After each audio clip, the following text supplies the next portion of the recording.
as a woman, what kind of example can you give us?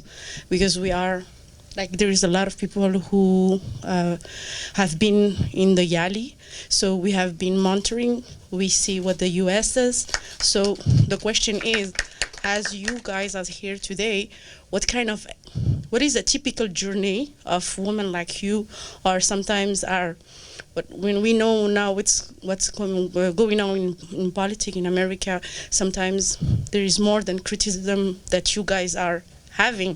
So what kind of advice, what is your tips to be more positive going forward and trying to do your job as much as possible without being just reduced to black women or sometimes Muslim?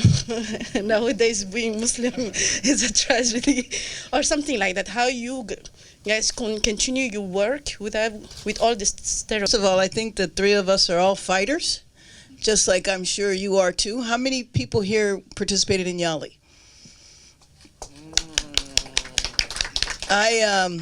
I love the YALI program. Every year when the YALI folks are at Howard University in Washington, D.C., I always meet with them. And then whenever I come to Africa, always see the YALI alumni. And one of the things that's been the most exciting to me is the way it's connected people on the continent who didn't necessarily interact with each other from other African countries. And so I'm very, very hopeful about that. But I think that the three of us all have in common. Well, first of all, I want to congratulate you for your question. Your English is excellent. It is great. And I am a strong supporter of YALI.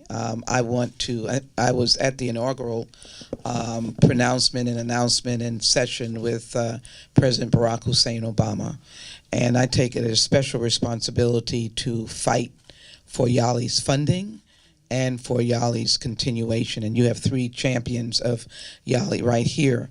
But what I would say to you, because you mentioned the interesting circumstances in the United States, what I always say is that I am never discouraged by the historic moments in history with government, because government has to be good and you fight for it to be good. And there may be moments when you have to fight even harder. Do not be discouraged. The government is trying to see your face. Right, that's like one thing about our identity. If as a Muslim, it's a part of your identity. As a black person, it's part of our identity. But beyond that, there are particular issues that impact our lives. And so we focus on doing the work that is related to caring for those particular issues. And, you know, I say every single day that I'm not interested in defending my identities. I'm interested in defending my ideas.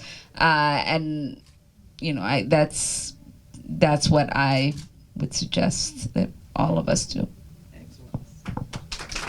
I would like also to take this opportunity to thank you, all of you, for being here today.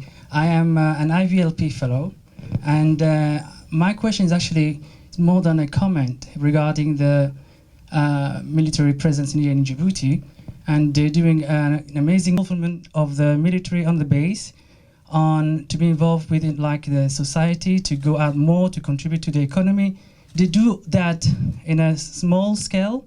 The civil affairs units that we had the pleasure, my colleague and I, that we work together at the Ministry of Foreign Affairs. But I think we can do more to actually bring down that wall of trust. The presence of our military isn't just for security purposes, but it's also about, you know, having presence in interacting with our host country. And so it is important to us that they are fulfilling an ambassador role as well, that the people do get to interact with them.